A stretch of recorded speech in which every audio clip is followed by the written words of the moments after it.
സ്നേഹമുള്ളവരെ, കുറച്ച് നാളുകൾക്ക് മുമ്പ് ഒരു ഭാര്യ ദാമ്പത്യ ജീവിതത്തിൻ്റെ തകർച്ചയിൽ, നഷ്ടത്തിൽ, അങ്ങനെ ജീവിതം മടുത്ത് ആത്മഹത്യ ചെയ്യാനായിട്ട് അങ്കമാലി ഭാഗത്തുനിന്ന് ചാലക്കുടിക്ക് അപ്പുറത്തുള്ള അതിരപ്പള്ളി വെള്ളച്ചാട്ടത്തിൽ ചാടിച്ചാകാൻ വേണ്ടി വന്നതാ. വീട്ടിൽ നിന്നിറങ്ങി പുറപ്പെട്ടതാ. ഭർത്താവിൻ്റെ കടുത്ത മദ്യപാനം.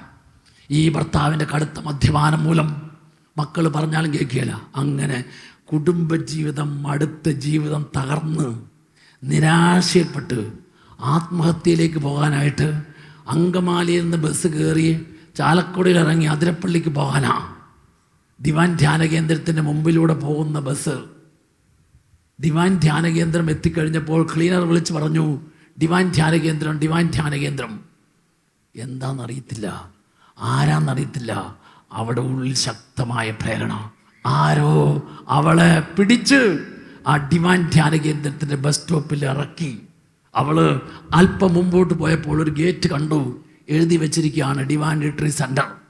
അതിൻ്റെ ഒരു ചെറിയ വാതിൽ സെക്യൂരിറ്റിക്കാരൻ ഏതോ കാര്യത്തിൽ അല്പം ഒന്ന് മാറിപ്പോയി. ഇവള് ആ തുറന്നു കിടക്കുന്ന ഗേറ്റിലൂടെ അകത്തേക്ക് കയറി വന്നു. സ്നേഹമുള്ളവരെ, അങ്ങനെ അതിരപ്പള്ളി വെള്ളച്ചാട്ടത്തിൽ ചാടിച്ചാകാൻ വേണ്ടിയിട്ട് വീട്ടിൽ നിന്ന് ഇറങ്ങിപ്പുറപ്പെട്ട ആ ഭാര്യ ഉണ്ടല്ലോ, ആ സഹോദരി ഉണ്ടല്ലോ, ഇപ്പോൾ എൻ്റെ മുമ്പിലെ കസേരയിൽ ഇരിക്കുക. ഞാൻ അവളോട് ചോദിച്ചപ്പോൾ കാര്യം മുഴുവൻ പറഞ്ഞു. ആത്മഹത്യയിലേക്ക് പോയ വ്യക്തിയായി കർത്താവ് ഇവിടെ എൻ്റെ മുമ്പിൽ കൊണ്ട് ഇരുത്തിയിരിക്കുക. ഇവളോട് എന്ത് പറഞ്ഞാൽ മനസ്സിലാകും? ഞാൻ അങ്ങനെ കാര്യങ്ങൾ കേട്ട് കഴിഞ്ഞപ്പോൾ ഒരു കാര്യം ചോദിച്ചു. അപ്പം കിട്ടുന്ന കാശ് മുഴുവൻ ഭർത്താവ് കുടിച്ച് കുടുംബം നശിപ്പിക്കും. വീട്ടിലെ കാര്യങ്ങൾക്കൊന്നും ചെയ്തു തരികയില്ല. അങ്ങനെ ചെയ്തു തരാത്തൊരവസരത്തിൽ എൻ്റെ അയലൊക്കത്തെ എന്നെ സ്നേഹിക്കുന്ന ഒരു ചേച്ചി പറഞ്ഞു, നിനക്ക് ഇച്ചിരി കാശ് തരാം, ബാക്കി ലോൺ കൊടുക്കുക, നീ ഒരു പശുവിന് വാങ്ങിക്കും. പശുവിന് വാങ്ങിച്ച് വളർത്തിയിട്ട് അതിൻ്റെ പാല് വിറ്റ് അതുകൊണ്ട് കിട്ടുന്നത് വീട്ടിലെ കാര്യങ്ങൾക്ക് ഉപയോഗിക്കും.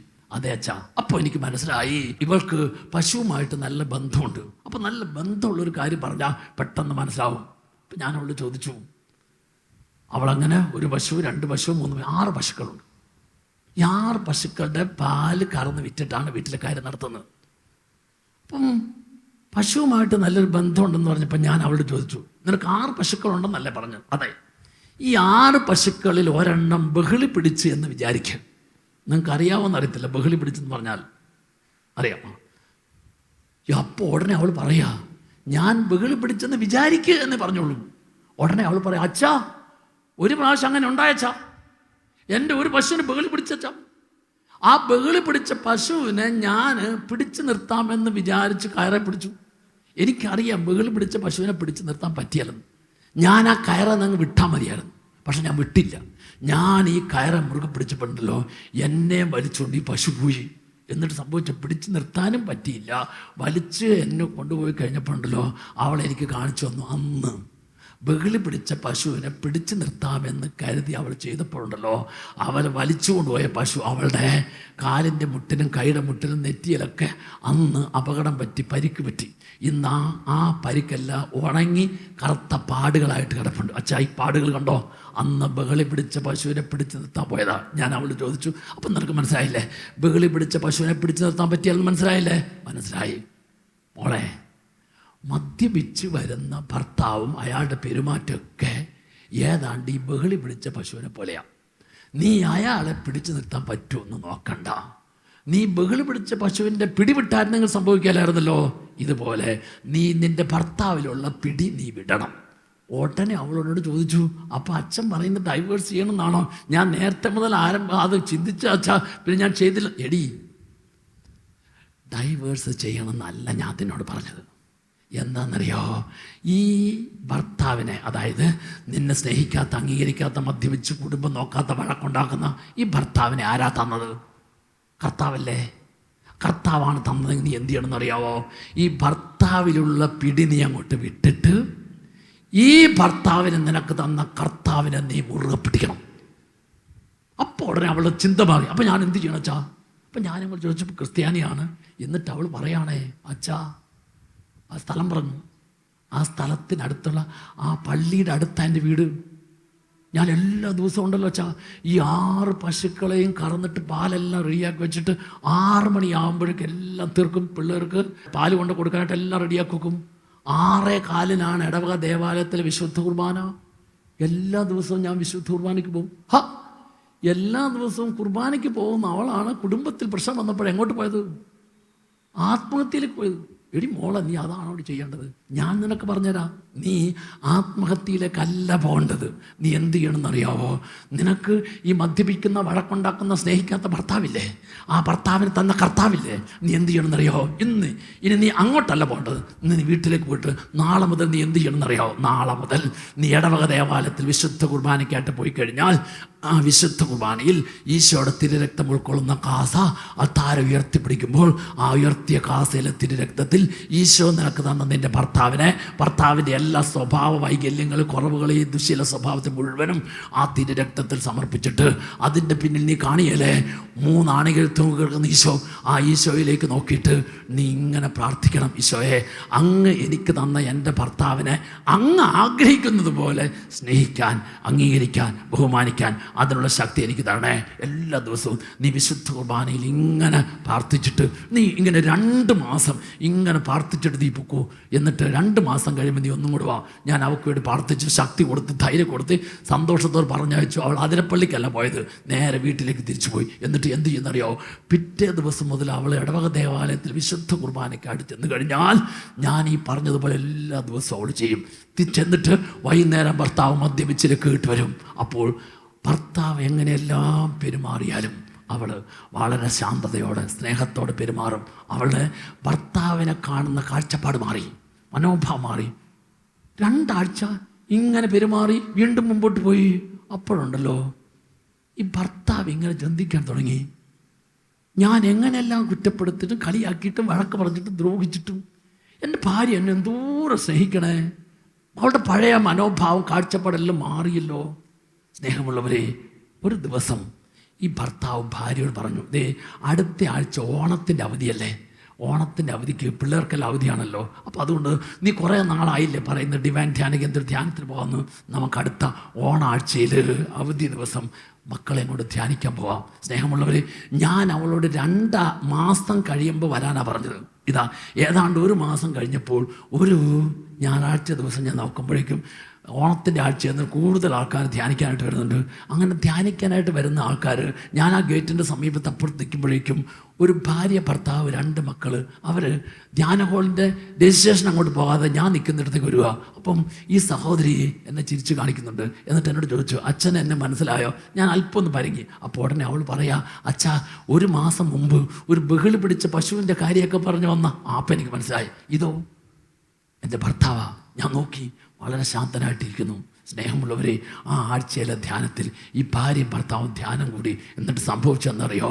ആ ഭർത്താവ് വർഷങ്ങളായിട്ട് അയാളുടെ സ്വഭാവത്തോട് പറ്റിച്ചേർന്ന ആ മദ്യപാന ദുശീല സ്വഭാവം, കുടുംബത്തിലെ പ്രശ്നം മുഴുവൻ ഈശോയ്ക്ക് സമർപ്പിച്ചിട്ട് ആ ധ്യാനത്തിൽ വെച്ച് നല്ല തീരുമാനമെടുത്തു. അങ്ങനെ നല്ല തീരുമാനമെടുത്ത് പോയ ആ ഭാര്യയും ഭർത്താവും, അതുപോലെ മക്കൾ ധ്യാനത്തിൽ കൂടി അന്ന് വരെ പഠിക്കാനൊക്കെ ബുദ്ധിമുട്ടുണ്ടായിരുന്ന മക്കൾക്ക് പിന്നീട് അങ്ങോട്ട് നന്നായിട്ട് പഠിക്കാനായിട്ട് സാധിച്ചു. ക്ലാസ് നല്ല വിജയം കിട്ടി. സ്നേഹമുള്ളവരെ, ആ സഹോദരൻ പിന്നീട് ഒരിക്കലും മദ്യപിച്ചിട്ടില്ലെന്ന് മാത്രമല്ല, അവൻ്റെ നല്ല ജീവിത മാതൃക കൊണ്ട് അനേകം മദ്യപാനികളെ ഓരോ ആഴ്ചയിലും ഡിവൈൻ ധ്യാനത്തിൽ കൊണ്ടുവരുന്ന സുവിശേഷ വേല കൂടി ചെയ്ത് ജീവിക്കാനായിട്ട് തുടങ്ങി. Hallelujah, hallelujah, hallelujah. അപ്പോൾ ഓർക്കണം, നിന്റെ ജീവിത പങ്കാളിയിൽ ഏതെല്ലാം കുറ്റങ്ങളും കുറവുകളും പോരായ്മയും ഉണ്ടോ, ആ കുറ്റങ്ങളും കുറവുകളും പോരായ്മയുള്ള നിന്റെ ഭർത്താവിനെ ഏറ്റവും നല്ലവനാക്കാനുള്ള കൃപ ഭാര്യയായ നിന്നിൽ കർത്താവ് നിക്ഷേപിച്ചിട്ടുണ്ട്. ആ കൃപയൊന്ന് നീ എടുത്തുപയോഗിച്ച് നോക്കൂ. ഇന്ന് വരെ എന്ത് ചെയ്തു? ആ കൃപ ചോർന്നു പോയി, ആ കൃപേനെ മറച്ചു വെച്ചു, ആ കൃപയുടെ ചൈതന്യം നീ എടുത്തുപയോഗിക്കുന്നില്ല. ഓർക്കുക, നിൻ്റെ ഭാര്യയിൽ ഏതെല്ലാം വിധത്തിലുള്ള കുറ്റങ്ങളും കുറവുകളുണ്ടോ, ഈ കുറ്റങ്ങളും കുറവുകളും പോരായ്മയുള്ള നിൻ്റെ ഭാര്യനെ ഏറ്റവും നല്ലവളാക്കി മാറ്റാനുള്ള കൃപ ഭർത്താവായി നിനക്ക് കർത്താവ് തന്നിട്ടുണ്ട്. അതുകൊണ്ട് നീ അതിനെടുത്തൊന്ന് ഉപയോഗിച്ചാൽ, കർത്താവിൻ്റെ വചനം പറയുകയാണ്, ദൈവത്തിൻ്റെ കൃപയാണ് ഒരു ഭാര്യയെയും ഭർത്താവിനെയും കൂട്ടിയോജിപ്പിക്കാൻ കർത്താവ് കണ്ടതെങ്കിൽ ആ കണ്ട കൃപ, ആ നിറച്ച കൃപ നിൻ്റെ ഇന്നലകളിൽ ഏതെങ്കിലും കുറ്റപ്പെടുത്തിയ, കളിയാക്കിയ, താഴ്ത്തിക്കെട്ടിയ, അപമാനിച്ച, നിന്ദിച്ച ആ വാക്കുകൾ അതുപോലെ ദൈവം അനുവദിക്കാത്തതും ആശീർവദിക്കാത്തതുമായ ചില ദുശീല പ്രവൃത്തികൾ, തെറ്റായ ബന്ധങ്ങൾ, തെറ്റായ പ്രവണതകൾ, സഹോദര സഹോദരി, അതിന് മുഴുവൻ ഈ ഭർത്താവിനെ, ഈ ഭാര്യനെ നിനക്ക് തന്ന കർത്താവിൻ്റെ കരങ്ങളിലേക്ക് കൊടുത്തിട്ട് നിന്നിൽ ദൈവം നിക്ഷേപിച്ച കൃപയുടെ ചൈതന്യം ഒന്ന് വളർത്താൻ നോക്കൂ, അത് ഉയർത്താൻ നോക്കൂ.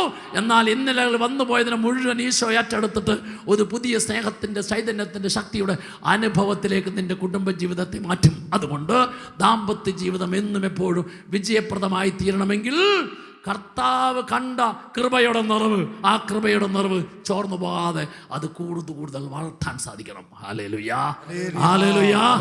ബുക്കും പേനയും ഒന്ന് മടക്കി വെച്ചിട്ട് എല്ലാവരും ഒന്ന് എഴുന്നേറ്റ് രണ്ട് കരങ്ങൾ ഉയർത്തിപ്പിടിച്ച് വിവാഹിതരായിട്ടുള്ള എല്ലാ ഭാര്യ ഭർത്താക്കന്മാരും രണ്ട് കരങ്ങൾ ഉയർത്തിപ്പിടിച്ച് കർത്താവ് നിനക്ക് തന്ന നിന്റെ ജീവിത പങ്കാളിയിൽ എല്ലാ കുറ്റങ്ങളോട്, കുറവുകളോട്, പോരായ്മകളോടുകൂടെ ഈശോയുടെ കരങ്ങളിലേക്ക് കൊടുത്തിട്ട്, ഈശോയെ നിന്റെ കൃപയാണ്, ദൈവികത മാനുഷികതയിൽ നിറഞ്ഞ് മാനുഷികതയെ ദൈവികതയാക്കി മാറ്റുന്നതാണ് ദൈവത്തിൻ്റെ കൃപ.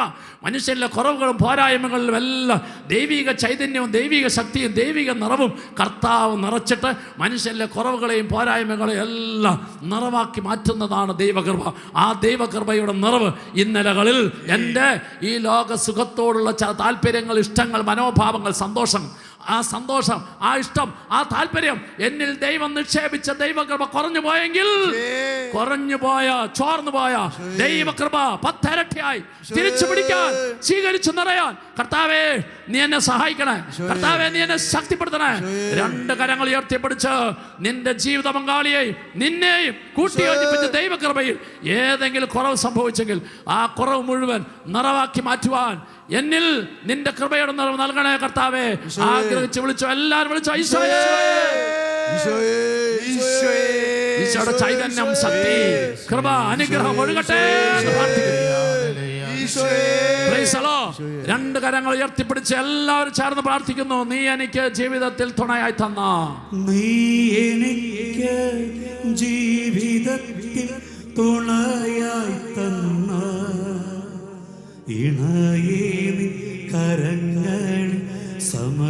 നിന്റെ ജീവിത പങ്കാളി എല്ലാ കുറ്റങ്ങളും, കുറവുകളും, പോരായ്മയോടും കൂടെ ഈശോയുടെ കരങ്ങളിലേക്ക് സമർപ്പിച്ച്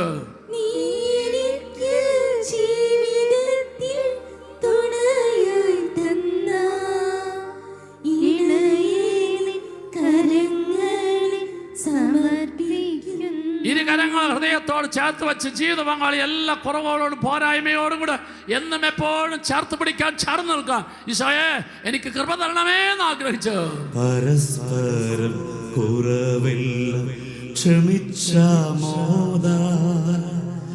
നിൻഹിതം പോൽ ജീവിക്കാൻ ശക്തിയേകണം. വലിയ ആഗ്രഹത്തോടെ പരസ്പരം കുറവെല്ലാം ക്ഷമിച്ചാമോദാൻ നിൻഹിതം പോൽ ജീവിക്കാൻ ശക്തിയേകണമേ. രണ്ട് കരങ്ങൾ നന്നായി ഉയർത്തിപ്പിടിച്ച് നല്ല ശബ്ദത്തിൽ 3 ഹല്ലേലൂയ പറഞ്ഞു. ഹല്ലേലൂയ.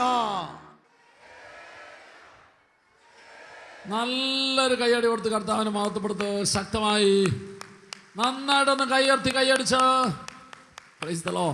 നോട്ട് ബുക്കും പേനയും എടുത്തിട്ട് 3ാമത്തെ പോയിന്റ് എഴുതി വെച്ചു. ദാമ്പത്യ ജീവിതം, കുടുംബ ജീവിതം, ഭാര്യ ഭർത്തൃ ബന്ധം എന്നും എന്തായി തീരണം? പറയൂ, വിജയപ്രദമായി തീരണം. നിനക്ക് ഡിവൈൻ ധ്യാന കേന്ദ്രത്തിൽ ഞാൻ ഈ ഭാര്യയും കൊണ്ട് പോയിട്ട് എന്ത് കിട്ടി? ഈ ഭർത്താവിനും കൊണ്ട് എന്ത് കിട്ടി? എനിക്ക് കിട്ടിയ കാര്യം എന്താണെന്നറിയോ? ഇനി മരണം വരെ ഞങ്ങളുടെ ദാമ്പത്യ ജീവിതം നല്ല വിജയപ്രദമായി തീരുന്നതിനുള്ള കൃപ കിട്ടി, അനുഗ്രഹം കിട്ടി, ശക്തി കിട്ടി. സന്തോഷമാണോ? ആ ബോധ്യം ഉണ്ടാവണം. ഹല്ലേലൂയ. അതുകൊണ്ട് ആരും ഇനി ഇന്നലകളിലേക്ക് ഇറങ്ങിപ്പോയി ഇന്നലകൾ നിനക്കൊന്നും ചെയ്യാൻ പറ്റിയല്ല. ഇന്നിൽ നല്ലൊരു തീരുമാനമെടുത്തിട്ട് ഓരോ ഇന്നിലും ഈശോ നൽകുന്നത് പോലെ നല്ല ബോധ്യത്തിലും നല്ല ചിന്തയിലും നല്ല ആഗ്രഹത്തിലും നീ ജീവിച്ചാൽ ഇനിയുള്ള നാളുകൾ ഇന്നലകളിൽ സംഭവിച്ച മുഴുവൻ നഷ്ടങ്ങളും എന്താക്കി മാറ്റും? ലാഭങ്ങളാക്കി മാറ്റും. പരാജയങ്ങളെല്ലാം വിജയങ്ങളാക്കി മാറ്റും. അപമാനങ്ങളെല്ലാം അഭിമാനമാക്കി മാറ്റും. ദുഃഖങ്ങളെല്ലാം സന്തോഷമാക്കി മാറ്റും. Price the Lord. Praise the Lord. Price the Lord. Praise the അപ്പോൾ Lord. നിന്റെ ദാമ്പത്യ ജീവിതം എന്നും വിജയപ്രദമായി തീരണമെങ്കിൽ അടിവരയിട്ട് മനസ്സിൽ കുറിക്കുക, ബുക്കിൽ കുറിക്കുക, എഴുതി വെച്ചോ. മൂന്നാമത്തെ കാര്യമാണ് ഭാര്യ ഭർത്തൃബന്ധം എന്നും വിജയപ്രദമായി തീരണമെങ്കിൽ ഭാര്യ ഭർത്താവിന് മുമ്പിൽ, ഭർത്താവിൻ്റെ ഭാര്യയുടെ മുമ്പിൽ തോറ്റു കൊടുക്കാൻ തയ്യാറാകണം. ഏത് ഭാര്യയ്ക്കും ഭർത്താവിനാണ് എന്നും ദാമ്പത്യ ജീവിതത്തിൽ വിജയിക്കാൻ പറ്റുന്നത്? തോറ്റു കൊടുക്കാൻ തയ്യാറാകുന്ന ഭാര്യയും ഭർത്താവും ഒരിക്കലും പരാജയപ്പെടുകയില്ല. ഹല്ലേലൂയ. ഹല്ലേലൂയ. ഭാര്യയ്ക്കും ഭർത്താവിന് ഒരുപോലെ വിജയിക്കണം എന്ന് ആഗ്രഹമുണ്ടോ? ഒരുപോലെ വിജയിക്കണം എന്ന് ആഗ്രഹം ഒറ്റ മനോഭാവം സ്വീകരിച്ചാൽ മതി. ആ സ്വീകരിക്കുന്ന മനോഭാവത്തിൻ്റെ പേരാണ് തോറ്റു കൊടുക്കുന്ന മനോഭാവം. ഹല്ലേലൂയ. ഹല്ലേലൂയ. ഹല്ലേലൂയ. ഒരു വ്യക്തി തോറ്റു കൊടുക്കാൻ തയ്യാറായാൽ ആ വ്യക്തി ആർക്കും തോൽപ്പിക്കാൻ പറ്റില്ല. ആർക്കും. ഞാൻ തോറ്റു കൊടുക്കുന്ന മനോഭാവം സ്വീകരിച്ചാൽ എന്നെ ആർക്കും തോൽപ്പിക്കാൻ പറ്റിയേല. ആ മനോഭാവമാണ് ഈശോ സ്വീകരിച്ച്. ഇന്ന് അടുത്ത ലൈനിൽ ഇങ്ങനെ എഴുതിച്ചു, നമ്മുടെ ദൈവം തോൽക്കുന്ന ദൈവമല്ല, തോൽപ്പിക്കുന്ന ദൈവമല്ല. അടുത്തത് പറയാവോ? തോറ്റ് തരുന്ന ദൈവമാണ്. Price the Lord. നമ്മുടെ ദൈവം തോൽക്കുന്ന ദൈവമല്ല, തോൽപ്പിക്കുന്ന ദൈവമല്ല. അടുത്തത് പറ, തോറ്റ് തരുന്ന ദൈവമാണ്. അപ്പം ഞാനും നിങ്ങളും വിശ്വസിക്കുന്ന ദൈവം, വിളിക്കുന്ന ദൈവം, പ്രാർത്ഥിക്കുന്ന ദൈവം, ആ ദൈവത്തിൻ്റെ മനോഭാവമാണ് തോറ്റു കൊടുക്കുന്ന മനോഭാവം. ഹല്ലേലൂയ. ഹല്ലേലൂയ. അപ്പം നിനക്ക് ഈ ലോകത്തിൽ ഏത് വ്യക്തിയെയും തോൽപ്പിക്കണമെന്നുണ്ടോ? തോൽപ്പിക്കണമെന്നുണ്ടെങ്കിൽ തോറ്റു കൊടുക്കുന്നവന്റെ മുമ്പിൽ ആർക്കും തോൽപ്പിക്കാൻ പറ്റിയല്ല. ഹല്ലേലൂയ. ഹല്ലേലൂയ. 2021 ടോക്കിയോ ഒളിമ്പിക്സിൽ ഹൈജമ്പ് മത്സരം. ഈ ഹൈജമ്പ് മത്സരത്തിൽ 2 പേര് വന്ന് നിൽക്കുകയാണ്. ആർക്കാണ് ഒന്നാം സ്ഥാനം? ആർക്ക് ഗോൾഡ് മെഡൽ കിട്ടും അറിയാതെ 2 പേര് ഒന്നിച്ച് വന്ന് നിൽക്കുകയാണ്. അവർ 2 പേര് ഹൈ ജമ്പിൽ ചാടിയ പൊക്കം 2.37. 2.37 പൊക്കത്തിൽ 2 പേര് ഒരേപോലെ ചാടി നിൽക്കുകയാണ്. ആ വ്യക്തിയുടെ പേരാണ് ഇറ്റലിക്കാരൻ തമ്പേരിയും ഖത്തർകാരൻ ബർഷിമും. നിങ്ങൾക്ക് യൂട്യൂബിലൊക്കെ അടിച്ച് നോക്കിയാൽ അറിയാം. 2021 ടോക്കിയോ ഒളിമ്പിക്സിൽ ഹൈജമ്പ് മത്സരത്തിൽ 2 പേര്, ഇറ്റലിക്കാരൻ തമ്പേരിയും ഖത്തർകാരൻ ബർഷിമും, 2 പേരും ചാടിയ പൊക്കം 2.37. 2 പേരും ഒരേ പൊക്കത്തിൽ ചാടിക്കഴിഞ്ഞപ്പോൾ ഇനി ആർക്ക് ഒന്നാം സ്ഥാനം കൊടുക്കണം അറിയത്തില്ല. അതുകൊണ്ട് റഫറി എന്ത് ചെയ്യുന്ന പറയുമോ, 2 പേർക്കും 3 പ്രാവശ്യം അറ്റംപ്റ്റ് കൊടുത്തു. ഈ 3 അറ്റംപ്റ്റിൽ ആരാണോ ഏറ്റവും ഉയരത്തിൽ ചാടുന്നത് ആർക്കായിരിക്കും സ്വർണ്ണ നാണയം, സ്വർണ്ണ മെഡൽ. ഫസ്റ്റ് അറ്റംപ്റ്റ് കൊടുത്തു. ഫസ്റ്റ് അറ്റംപ്റ്റിൽ 2 പേരും വീണ്ടും അതേ പൊക്കം 2.37. ഇറ്റലിക്കാരൻ തമ്പേരി, ഖത്തർകാരൻ ബഷീം ഒരേ പൊക്കം. അടുത്തത് 2ാമത്തെ അറ്റംപ്റ്റ് കിട്ടി, വീണ്ടും അതിലും ഒരേപോലെ തന്നെ. ഉടനെ 3ാമത്തെ അറ്റംപ്റ്റ് കൊടുത്തു. 3ാമത്തെ അറ്റംപ്റ്റിലും 2 പേരും ഒരേ പൊക്കത്തിൽ ചാടിയിരിക്കുകയാണ്. പക്ഷെ ഒരു കുഴപ്പമുണ്ട്. 3ാമത്തെ അറ്റംപ്റ്റിൽ ഇറ്റലിക്കാരൻ തമ്പേരിയുടെ കാലുടുക്കി. അപ്പം അടുത്ത അറ്റംപ്റ്റിൽ ഇവന് പങ്കെടുക്കാൻ പറ്റിയല്ല. അപ്പോൾ ഖത്തർകാരൻ ബർഷിം അടുത്തതിൽ എത്ര ചാടിയാലും എന്ന് പറഞ്ഞാൽ 2.37 വേണ്ട, എത്ര ചാടി ഒന്നാം സ്ഥാനം ആർക്ക് കിട്ടും? ഇറ്റലിക്കാരൻ തമ്പേരി കിട്ടും. ഇത് അറിഞ്ഞ തമ്പേരി എന്ത് ചെയ്യുന്നറിയാമോ? തൻ്റെ എതിരാളിക്ക്, തൻ്റെ കൂടെയുള്ള വ്യക്തിക്ക് ആ വ്യക്തിയുടെ കാലുളുക്കി ചാടാൻ പറ്റിയല്ല എന്ന് അറിഞ്ഞപ്പോൾ ഈ ഖത്തർകാരൻ ബർഷിം എന്ത് ചെയ്യുന്ന റഫറിയോട് ചോദിച്ചു, ഈ അടുത്ത അറ്റംപ്റ്റിൽ ഞാനും കൂടെ ചാടുന്നില്ലെന്ന് വിചാരിക്കുക, ഞാനും കൂടെ ചാടുന്നില്ലെങ്കിൽ എങ്ങനെയായിരിക്കും സമ്മാനം നിശ്ചയിക്കുക? അപ്പോൾ ഉടനെ പറഞ്ഞു, സമ്മാനം നിശ്ചയിക്കുന്നത് അവസാനം ചാടി നിന്നത് എവിടെയാണോ അതിനെ നോക്കിയായിരിക്കും സമ്മാനം നിശ്ചയിക്കുക. അപ്പോൾ 2 പേർക്കും ഒരേപോലെ സ്വർണ്ണ മെഡൽ കൊടുക്കേണ്ടി വരും. അപ്പോൾ ഖത്തർകാരൻ ബർഷിം എന്ത് പറഞ്ഞെന്നറിയാമോ? അങ്ങനെയാണെങ്കിൽ ഞാനും ചാടുന്നില്ല, ഞങ്ങൾക്ക് 2 പേർക്കും കൂടി സ്വർണ്ണ മെഡൽ വീതിച്ച് തന്നോളൂ. Praise the lord. പിറ്റേ ദിവസത്തെ പത്രത്തിൽ മീഡിയയൊക്കെ ഇങ്ങനെ എഴുതി, എതിരാളി തോറ്റുപോകരുത് എന്ന് ചിന്തിക്കുന്നതാണ് യഥാർത്ഥ വിജയം. Price the Lord. ഹല്ലേലൂയ. എതിരാളി തോറ്റുപോകരുത് എന്ന് ചിന്തിക്കുന്നതാണ് യഥാർത്ഥ വിജയം. അപ്പോൾ ഒരു ഭാര്യയും ഭർത്താവും കുടുംബജീവിതത്തിൻ്റെ എല്ലാ നിമിഷവും എന്ത് ചെയ്യണമെന്നറിയാമോ? ഞാനിങ്ങനെ പറഞ്ഞ് ഒതുക്കി അവളെ തോപ്പിക്കുന്നതല്ല, അയാളെ തോപ്പിക്കുന്നതല്ല, ഞാനിങ്ങനെ സഹകരിക്കാതെ മറുതല പറഞ്ഞ് എതിര് പറഞ്ഞ് അങ്ങനെ ഞാൻ ഇയാളെ ഒന്ന് മര്യാദ പഠിപ്പിക്കാൻ നോക്കട്ടെ എന്ന് ചിന്തിക്കുന്ന ഭാര്യയുടെ മനോഭാവമല്ല. എന്തെല്ലാം ആയാലും ശരി ഞാൻ ഇതേ ചെയ്യുള്ളൂ, ഇതിൽ വിട്ട് ഞാൻ ഒന്നും ചെയ്യല എന്ന് ചിന്തിക്കുന്ന ഭർത്താവിൻ്റെ മനോഭാവമല്ല. മറിച്ച് ഭാര്യയും ഭർത്താവും ദാമ്പത്യ ജീവിതത്തിൽ കുടുംബജീവിതത്തിൽ എന്നും എപ്പോഴും ഒരേപോലെ വിജയിക്കണമെങ്കിൽ ഒരേപോലെ വിജയിക്കുന്നതിന് വേണ്ടിയിട്ട് ഭാര്യയും ഭർത്താവും സ്വീകരിക്കേണ്ട മനോഭാവത്തിൻ്റെ പേരാണ് തോറ്റുകൊടുക്കുന്ന മനോഭാവം. Price the Lord. ഈ തോറ്റുകൊടുക്കുന്ന മനോഭാവം കാണിച്ചു തന്ന വ്യക്തിയുടെ പേരാണ് യേശുക്രിസ്തു. അവനെ ഞാനും നിങ്ങളും വിശ്വസിച്ച് വിളിക്കുന്ന പേരാണ് ദൈവം. നോക്ക്, കുരിശിൽ 3 ആണികളിൽ അവൻ തൂങ്ങിക്കിടക്കുമ്പോൾ ലോകത്തിന് മുമ്പിൽ അവൻ കാണിച്ചതെന്ന് പറഞ്ഞെന്താണെന്നറിയോ?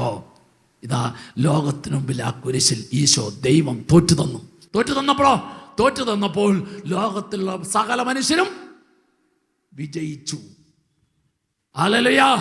ലോകത്തിലെ സകല മനുഷ്യരെയും വിജയിപ്പിക്കുന്നതിന് വേണ്ടിയിട്ട് ദൈവം ചെയ്ത പണിയാണ് മനുഷ്യന്റെ മുമ്പിൽ തോറ്റുകൊടുക്കുക.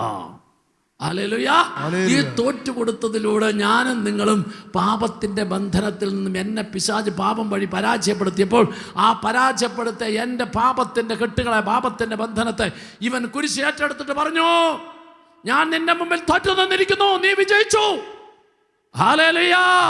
അപ്പോൾ പാപിയായ എന്നെ വിജയിപ്പിക്കുന്നതിന് വേണ്ടി പരിശുദ്ധനായവൻ പാപിയായ എൻ്റെ പാപത്തെ ഏറ്റെടുത്തിട്ട് എൻ്റെ മുമ്പിൽ തോറ്റു തന്നതിൻ്റെ അടയാളമാണ് കുരിശിൽ 3 ആണികൾ തൂങ്ങിക്കിടക്കുന്ന ഈശോ എന്നെ നോക്കിയിട്ട് എന്നോട് പറയുന്നത്, മകനെ മകളെ, ഞാനല്ലേ നിനക്ക് ഈ ഭർത്താവിനെ ഈ ഭാര്യനെ തന്ന്, എന്നിട്ട് നീ എന്തിന് നിൻ്റെ ഈ മനോഭാവത്തിൽ കടുംപിടുത്തം പിടിക്കുന്നു? നീ ഒന്ന് എന്നെപ്പോലെ ആ പിടിയൊന്ന് വിട്ടിട്ട് ഒന്ന് തോറ്റുകൊടുക്കാൻ തയ്യാറാവൂ. തോറ്റുകൊടുക്കാൻ തയ്യാറായ 2 പേർക്കും ഒരേപോലെ വിജയിക്കാൻ പറ്റും. ഹല്ലേലൂയ. ഹല്ലേലൂയ.